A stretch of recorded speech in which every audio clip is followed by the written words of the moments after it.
Hey everyone, welcome to this video, and today I'm going to be covering a few points on how to get that all-important tattoo apprenticeship. Now, let's say you've decided that you want to be a tattooist, it's the career for you, and your next move is to approach a studio. Hopefully this video is going to help you out and give you a few tips on what tattooists are looking for, what to say, and how to get that apprenticeship. Now, I'm by no means saying that you can't do tattooing if you don't have an apprenticeship, and I'll cover that in another video. I'll put the card up on the screen, and that's weighing up apprenticeship versus self-taught. But this video purely focuses on how to get an apprenticeship. So I'm splitting this video into two sections. The first section is what a potential employer, a tattooist, will be looking for from you. And then also in the second part of this video will be what you should be looking for in a studio, because it's not all about what the studio wants. You should have some kind of input as well, what you should be getting out of the studio. So let's get straight on with it. The very first thing, if you're ready to approach a studio, is to be prepared. Now, I've had quite a few people over the years approach a studio for an apprenticeship, and they turn up, they've got nothing to show me, they've got no portfolio, and they're just basically asking, oh, can you teach me how to tattoo? And obviously those people don't get apprenticeships. Be prepared, guys. You know, show the tattooist that you're serious about getting an apprenticeship, show them that you're serious about having a career as a tattooist. And to be prepared, what I'm saying is put a portfolio together. And I don't want to see, I don't want someone to come into the studio with a sack of drawings from when they were 2 years old, sifting through thousands of pictures and sketches. For me personally, I want to see maybe 10 of your best drawings, paintings, 10 of your best pieces of artwork. And it's better if you can also make those pieces varied, because I want to see how your colour looks, how your black and grey looks, whatever it is, basically your ideas, all these things I'm looking for as a potential employer to take someone on as a tattooist. So 10 of your very, very best pieces are going to be way better than a sack full of sketches. So the next thing, and I don't mean this derogatory in any way to anyone, and it's just common sense, but it is something that needs to be addressed, and that is personal hygiene. Now, so I'm looking for someone, who's going to be potentially working in my studio. They're going to be representing my studio, representing me. I don't want someone that smells like they've just crawled out of a bin and turned up to work. I want someone who's fresh, and there's no excuse, guys, to get a bath, whatever, brush your teeth, look presentable. I don't want someone turning up who's stinking of beer and all the rest of it. Straight away, it's going to be a no if that's the case. And to be honest, if I'm being honest, when someone does approach for an apprenticeship, usually within like the first 3 to 5 minutes, I've decided in my own head whether I want to even look at this person's portfolio, just after talking to them. So giving that good impression, and it's just common sense, a lot of it, hygiene, be prepared. So the next thing is to have a good attitude. And there's a fine line between being confident and being arrogant. And there's plenty of arrogant people in this tattoo industry. There's plenty of overconfident people in this tattoo industry. The people that usually go around, hating on other people and all that. And people like that, I don't care if you're the best tattooist, literally the best tattooist in the world, or potentially going to be the best tattooist in the world. If you're arrogant and you got like a horrible attitude, it's just a flat no. You ain't going to get any further. Because I don't want people like that representing my business and my studio. The next point to make is someone who is honest. It wasn't an apprentice, it was a tattooist that approached me one time for a job. And within, I think, 5 minutes of talking to him, I asked them, why was the reason that they left the other studio. And I actually knew that the other studio that they worked at, and I also knew what cut they got, what percentage they got for the money. And this person lied to me from the off. I asked him, I just said, what percentage did you get? And he blatantly lied to me to just try and rip me off and make more money, basically. And straight away, and what's sad about that story is he wasn't actually a really good tattooist, but straight away I just thought, this guy's lying to me. I can't work with someone like that. And it was a no straight away. Now, this next point is really, really important point to make. As a potential employer and taking on an apprentice, a lot of people get confused and think that the tattoo studio is looking for a tattooist. And this is just not the case. Like, so what I'm saying is, you don't need to turn up to a studio and try and convince the owners or whoever that you can tattoo, because that's the idea of an apprenticeship. We're going to teach you how to tattoo. I'm looking for quality artwork, variation in your drawings, you know, things like this. And it can actually have a negative impact if you turn up somewhere. I've had people in the past turn up with photos on the phone saying, you know, this is a tattoo I did from my kitchen or my bedroom or whatever. These are a few tattoos that I've done with my eBay kit. And for me, that like I say, that has a negative impact. That doesn't make me want to take this person on. So the best thing to keep in mind is we're not looking for tattooists, we're looking for artists who we can train to tattoo. The next point to make is dedication. When I did my apprenticeship, I used to work all day at the studio, then I'd come home and then I'd carry on drawing, or I'd carry on designing, carry on doing sketches, this. And then, you know, I'd have my family time with my kids and this and that. And then when they all went to bed, I'd stay up and sometimes up till 2, 3 o'clock in the morning, practicing what I'd done in the studio the day before, refining those skills, putting all that together, and then the next day I'd be there and I'd be at it again at the studio. And it's this sort of dedication that I think you need if you want a successful career in tattooing. Now, I know some people are going to disagree with me on this point, and some people say, you know, no, you can do tattooing part-time. I'm talking about for someone who wants to be a tattooist as a career and make decent money from it, and maybe, you know, get their own studio one day.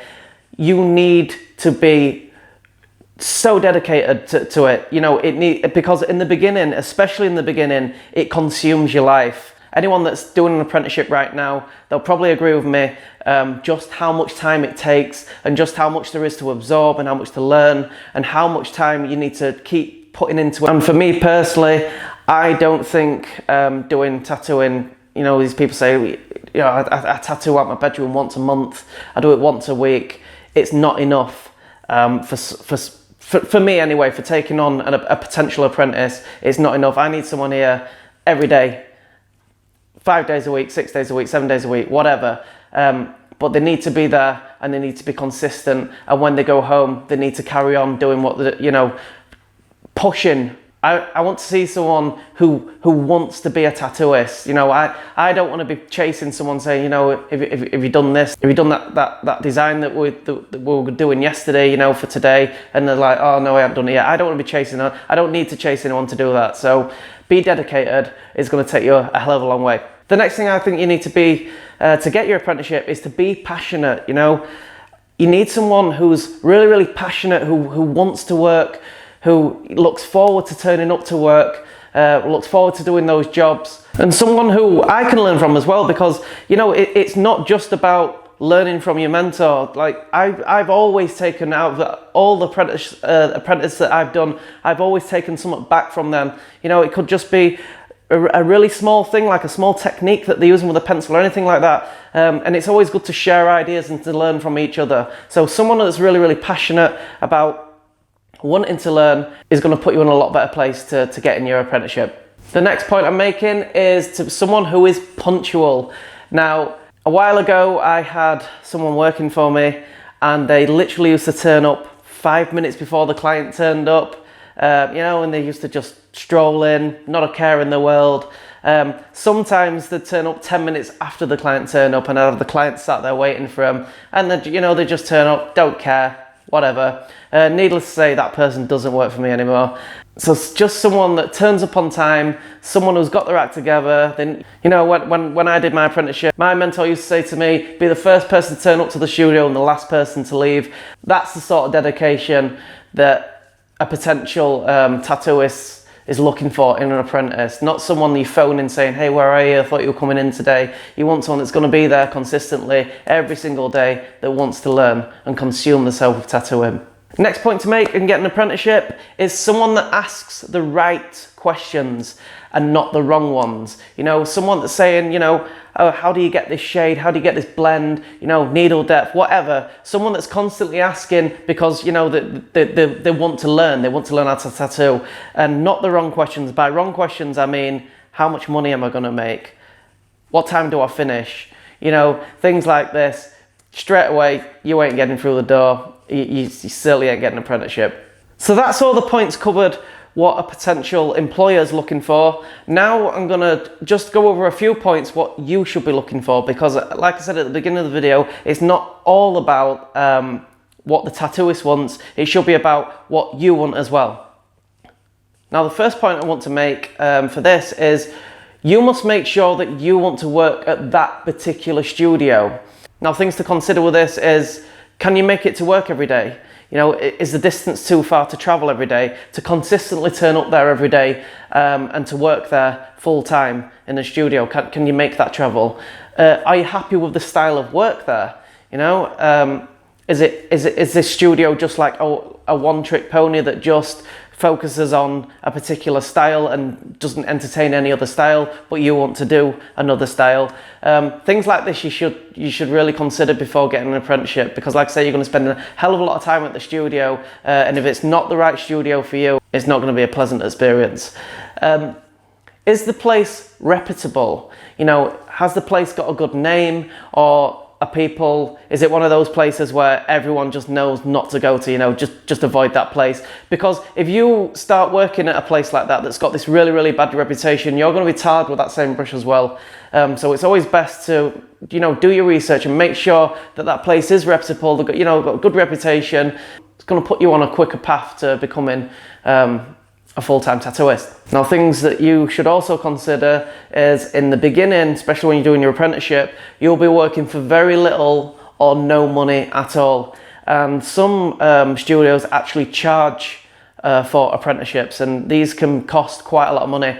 I've never done it personally. I've never charged for an apprenticeship, but some studios do. So that's just something to bear in mind as well. And then also work out the fact that, is that apprenticeship, what the studio's asking for, is it worth that money? Now, the next point I want to make is you must be able to take constructive criticism. Now, I don't mean criticism from haters, the type of people. I actually cover this in one of my videos. I'll put that card up on the screen. I'm not talking about the haters where these people where they see someone do something really cool and they can't stand it. So the natural reaction is just to pull it apart, give them a thumbs down, you know, give them a load of abuse. We're not talking about those people. Let's just not even talk about these people. It's not even worth our time.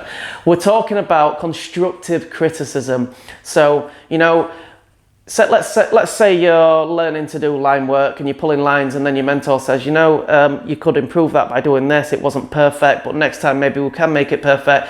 These types of constructive criticism, be willing to take, because some people can't. I've had an apprentice in the past that just could not take criticism unless you were putting them on a pedestal. And singing the praises, they didn't want to know. And it's this sort of person that it's just this really horrible attitude, and needless to say, this person doesn't work at my studio anymore either.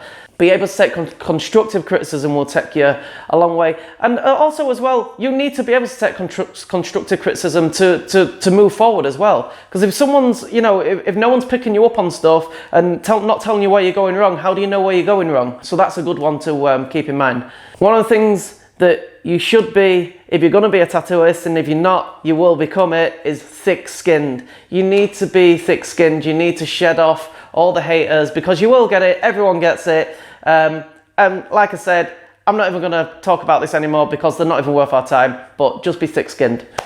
My final point to make is to be a friendly, likable, lovable person. And this will take you a hell of a long way as a tattooist with your career. You know, don't be that person that's battling with people on Facebook all the time, and you know, or on social media, and they're always having a fight with someone or having a row with someone. Because if you are that person, you know, you're probably going to fall flat on your face before you've even started tattooing, because people are not going to want to come to you. Even if you're a good artist, people will still be like, nah, that person's an ass clown, I'm not going to him. So just be lovable, likable, and just a nice person, and it will take you a long, long way in the tattoo industry. So that's all my points made, guys, for an apprenticeship. What I will say is, please, if any of you guys are going for an apprenticeship and you've used any of these points, drop your comments in the box below and let me know how you got on, because I'd be really, really interested to find out how you got on with that. With that said, guys, thanks for watching, and I'll see you in the next one. Thanks for watching this video, guys. Don't forget, if you have liked it, please hit that like button. Hit the subscribe button, stay up to date with all my latest videos and be the first to see them by clicking the notification bell. You'll get instant notifications of every upload I do. And don't forget to check out my other videos, and I'll see you all in the next one. Cheers, guys.